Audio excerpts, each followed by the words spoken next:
다 함께 사도신경 고백함으로 1월 31일 수요일 기도회를 시작하겠습니다. 나는 전능하신 아버지 하나님, 천지의 창조주를 믿습니다. 나는 그의 유일하신 아들, 우리 주 예수 그리스도를 믿습니다. 그는 성령으로 잉태되어 동정녀 마리아에게서 나시고 본디오 빌라도에게 고난을 받아 십자가에 못 박혀 죽으시고 장사된 지 사흘 만에 죽은 자 가운데서 다시 살아나셨으며 하늘에 오르시어 전능하신 아버지 하나님 우편에 앉아 계시다가 거기로부터 살아있는 자와 죽은 자를 심판하러 오십니다. 나는 성령을 믿으며 거룩한 공교회와 성도의 교제와 죄를 용서받는 것과 몸의 부활과 영생을 믿습니다.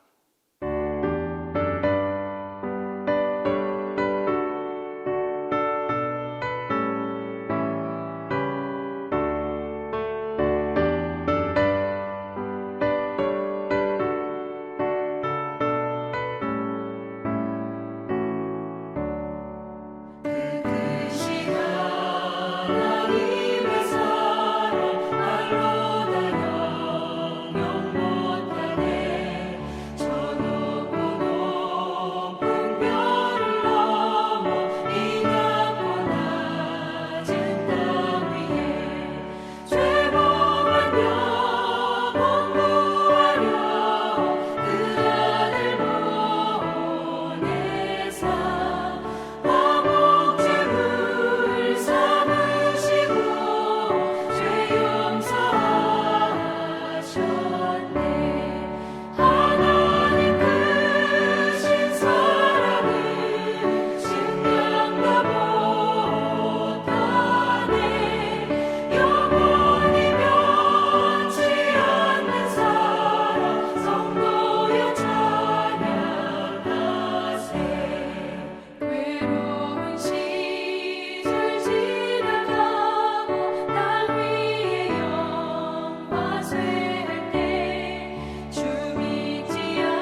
시험을 당할 때도 함께 계심을 믿노라. 이 믿음 너무 굳세라. 주가 지켜주신다.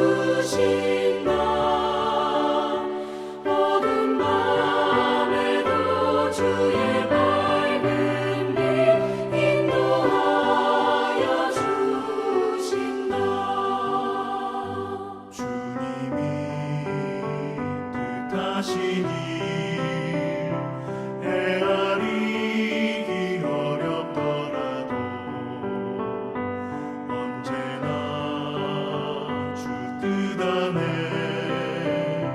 내가 있음을 아노라. 사랑과 말씀들이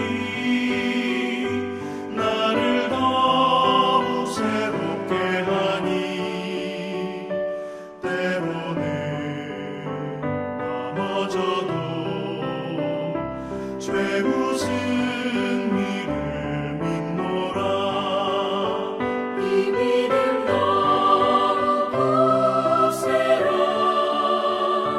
주가 지켜주신다. 어두운 밤에도 주의 밝은 빛 인도하여 주신다.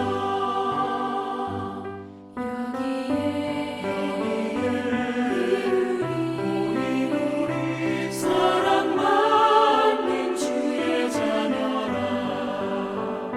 주께서 택하신 바 우리 통해 펼치신다. 고통과 슬픔 중에 더욱 주님 의지하오니 어려움 이겨내고 주님 더욱 찬양하라. 이 믿음 너무 굳세라. 주가 지켜주신다.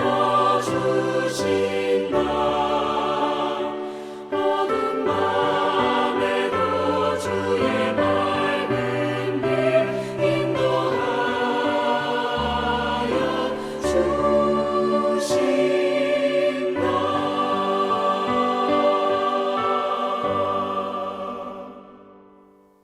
오늘 우리에게 주시는 하나님 말씀은 시편 103편 1절에서 5절입니다. 구약 성경 시편 103편 1절에서 5절입니다. 내 영혼아 여호와를 송축하라. 내 속에 있는 것들아 다 그의 거룩한 이름을 송축하라. 내 영혼아 여호와를 송축하며 그의 모든 은택을 잊지 말지어다. 그가 내 모든 죄악을 사하시며 내 모든 병을 고치시며 내 생명을 파멸해서 속량하시고 인자와 긍휼로 관을 씌우시며 좋은 것으로 내 소원을 만족하게 하사 내 청춘을 독수리같이 새롭게 하시는도다. 사람은 기록하고 보관하려는 본능을 가지고 있습니다. 문자가 생기고 나서부터 자신의 삶의 주변에 일어나는 모든 일들을 기록으로 남기는 것이 사람들이 가지고 있는 습관입니다. 문자가 없던 시절에도 사람들은 이런 본능을 구전으로 전승하고 전수했습니다. 노래를 불러서 오늘 일어난 모든 일을 기억하기 좋도록 전승했고, 설화의 형태로 전승해서 후세 사람들이 오늘 일어난 일들을 알았으면 좋겠다라는 마음을 전하기도 했습니다. 요즘은 또한 디지털 시대입니다. 각종 저장 매체와 기록 매체가 많이 발달해서 굳이 이전처럼 기록하려고 하지 않아도 자연스럽게 기록되어지는 그런 시대입니다. 하지만 이렇게 발달한 시대에도 스마트 기계에 펜을 꺼내 들고 그 위에 글을 쓰는 아이러니한 모습 또한 볼 수 있습니다.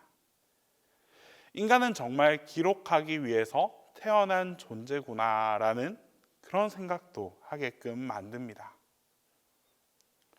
오늘 우리가 함께 읽었던 이 시편의 저자 다윗도 자신의 삶에 일어난 하나님이 주신 놀랍고 크신 은혜를 그냥 흘려보내려고 하지 않았습니다. 그 순간의 하나님의 은총과 그 순간의 마음에 일어나는 벅차고 기쁜 감동을 있는 그대로 표현하고 싶어 했습니다. 그래서 그는 자신에게 주신 하나님의 은혜를 시로 작성하여 후세에 남겼습니다. 얼마나 벅찬 감격이었던지 다윗은 자기 자신을 또 다른 인격으로 바라보고 스스로에게 명령을 내리고 있습니다. 1절과 2절 말씀에 내 영혼아 여호와를 송축하라. 내 속에 있는 것들아 다 그의 거룩한 이름을 송축하라. 내 영혼아 여호와를 송축하며 그의 모든 은택을 잊지 말지어다. 자신의 영혼을 마치 다른 사람인 것처럼 객관화시켜서 표현하고 있습니다. 내 영혼아, 내 영혼아 여호와를 송축하라. 내 영혼아 여호와의 은택을 잊지 말지어다. 이렇게 자신의 영혼에게 명령하고 있습니다.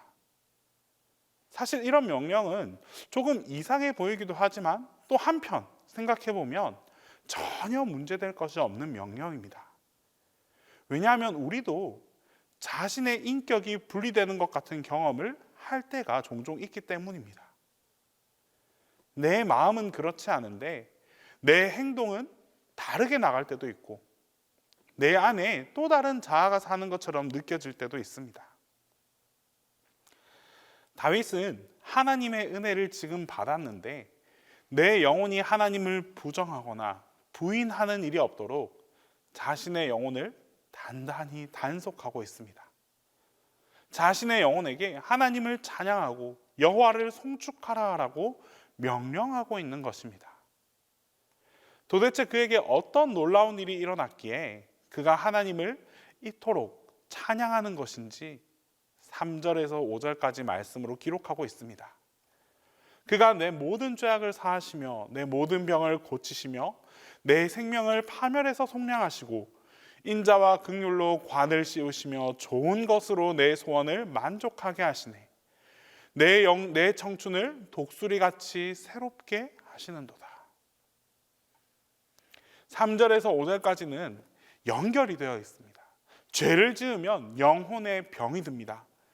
죄와 영혼의 병은 서로 뗄 수 없는 관계입니다. 우리는 스스로 선택해서 내가 원하는 것을 한다라고 생각하지만 하나님께서 원하는 것이 아니라면 이것은 분명한 죄입니다. 그 죄는 시간이 가면 영혼에 아주 커다란 병을 가지고 옵니다. 이 병을 고치지 않으면 생명에도 위협을 줍니다. 영혼의 병은 곧 영혼의 죽음을 가져옵니다. 그래서 오늘 다윗이 고백하기를 하나님께서 우리의 죄를 고치시고 우리의 병을 고치시고 생명을 속량하셨다라고 고백하는 것입니다. 그래서 하나님께서 우리 인간이 죄를 지을 때 그 죄의 문제에 간섭해 주셨다라는 것을 다윗은 노래하고 있습니다. 다윗의 일생을 보면 하나님께서 다윗의 죄의 문제를 그저 그렇게 간과하지 않으셨습니다. 죄를 지을 때마다 끊임없이 간섭해 주셨습니다. 양심으로 간섭하시고 또 죄가 깊어지고 영혼의 병을 일으킬 땐 나단 선지자를 직접 보내주기도 하셨습니다. 또한 하나님은 다윗에게 말씀으로 책망하셨습니다. 이로 인하여 그는 죄의 수레바퀴 가운데에서 빠져나올 수 있게 되었습니다. 죄가 영혼의 병을 가져오고 병은 사망을 주려 할 때 다윗은 오히려 생명을 얻게 되었고 그 순간을 통하여서 하나님께서 그에게 인자와 긍휼로 함께 해주셨습니다. 다윗은 죄에서 완전히 빠져나오고 난 이후에 그의 생명이 독수리 날개치며 올라가는 것 같은 그런 청년의 강건함을 덧입게 되었습니다. 그래서 3절에서 5절 말씀처럼 이 놀라운 하나님의 은혜에 대해서 고백하고 찬양하고 있는 것입니다. 우리의 삶 또한 이와 마찬가지입니다. 우리가 어떤 죄를 지으려고 할 때 하나님께서는 우리에게 죄를 짓지 말라라고 경고하십니다. 그러나 우리가 그 경고를 무시하고 죄 가운데에 한두 발 더 내딛게 되면 하나님께서는 우리를 책망하십니다. 죄에서 빠져나오라고 책망하신 이 여호와, 이 하나님의 경고를 듣고 빠져나온 인생은 구원함을 얻습니다. 죄가 병을 가져오고 병이 우리를 죽음으로 인도하는데 우리는 하나님의 이 경고하심을 받아서 다시금 새로운 생명을 얻고 오히려 영혼이 독수리 날개치며 올라가는 그런 놀라운 은총을 얻을 수도 있게 되는 것입니다. 이후에 다윗은 하나님의 은혜를 끊임없이 찬양하며 계속 노래합니다. 다윗은 하나님을 찬양하지 않을 수 없어서 자신의 영혼에게 명령하여 그 순간의 감격과 그 기쁨을 기록해 두고 있었습니다. 오늘 우리도 하나님께서 우리에게 주신, 우리의 삶 가운데 베풀어 주신 크고 놀라운 은혜를 흘려버리지 않기를 바랍니다. 매일 나에게 주신 놀라운 은혜를 가슴에 새기고 또 우리 머리에도 새기고 이렇게 기록해 볼 수 있기를 바랍니다. 다윗이 이 시를 기록할 때 수천 년이 지난 오늘 우리가 이 시를 통해서 감동받고 은혜 받을 것이라고 생각이나 했을까요? 그렇지 않았을 것입니다. 그는 단지 오늘 이 순간을 자신에게 주어진 놀라운 은혜가 지금 나에게 주어진 그 크고 놀라우신 하나님의 사랑이 너무나 귀하고 아름다워서 그냥 그렇게 흘려보내기는 아쉬워서 그런 마음으로 기록해 두었습니다. 그 기록이 수천 년 지난 오늘 우리에게도 큰 은혜로 나타나게 되는 것입니다. 오늘 우리 삶 가운데 주시는 하나님의 놀라운 은혜를 하나하나 마음에 기록하고 또 우리의 삶 가운데 기록하며 나아갑시다. 그렇게 할 때 하나님의 은혜를 기억하고 하나님의 주신 사랑을 기록하며 나아갈 때 하나님과의 우리의 관계가 더 가까워질 것이고 하나님의 은혜에 더욱더 가까워질 것이고 또 그렇게 밀접해짐으로써 더 복된 삶, 더 아름다운 삶, 더 행복한 삶을 누릴 수 있게 될 것입니다. 기도하겠습니다. 첫 번째로 함께 기도할 때에 하나님께서 베풀어 주신 은혜를 기억하며 살아가게 해달라고 기도하겠습니다. 두 번째로 하나님께서 주신 은혜를 받기에 합당한 그런 삶을 살아갈 수 있게 해달라고 기도하겠습니다. 마지막으로 우리 교회와 목사님을 위해서, 담임 목사님을 위해서 함께 기도하며 나아가겠습니다. 사랑의 하나님, 오늘도 주님의 은혜 안에서 살아가게 하심을 감사드립니다.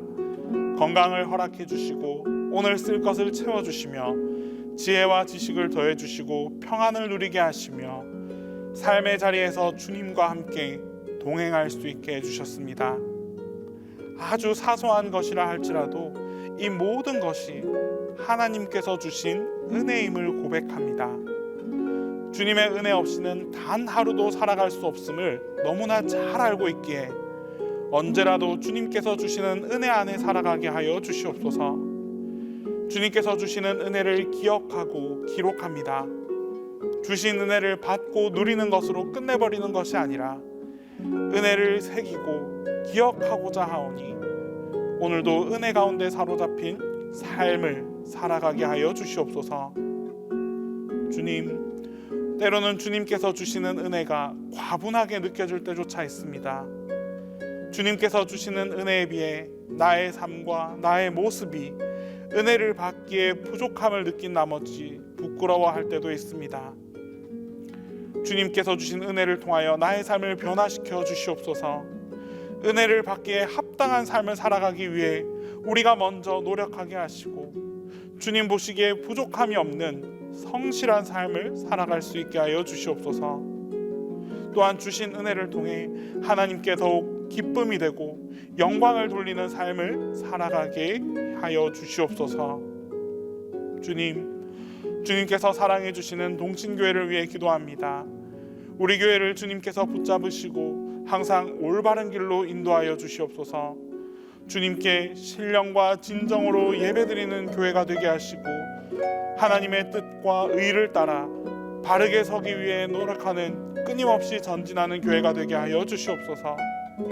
교회 안에 어떠한 차별이나 분쟁이 없게 하시고 서로가 서로를 존귀한 하나님의 자녀로 대하는 아름다운 교회가 되게 하여 주시옵소서. 담임 목사님께 영육 간의 강건함을 더하여 주시고 목사님의 기도 가운데 하나님의 응답이 하나도 남김없이 아낌없이 나타날 수 있도록 역사하여 주시옵소서. 사명과 그 사역을 감당함에 있어 아무런 문제도 일어나지 않게 하시고 늘 성령의 도우심으로 충만하게 하여 주시옵소서. 이제 주님께서 가르쳐 주신 기도를 다 함께 하겠습니다. 하늘에 계신 우리 아버지, 아버지의 이름을 거룩하게 하시며 아버지의 나라가 오게 하시며 아버지의 뜻이 하늘에서와 같이 땅에서도 이루어지게 하소서. 오늘 우리에게 일용할 양식을 주시고 우리가 우리에게 잘못한 사람을 용서하여 준 것 같이 우리 죄를 용서하여 주시고 우리를 시험에 빠지지 않게 하시고 악에서 구하소서. 나라와 권능과 영광이 영원히 아버지의 것입니다.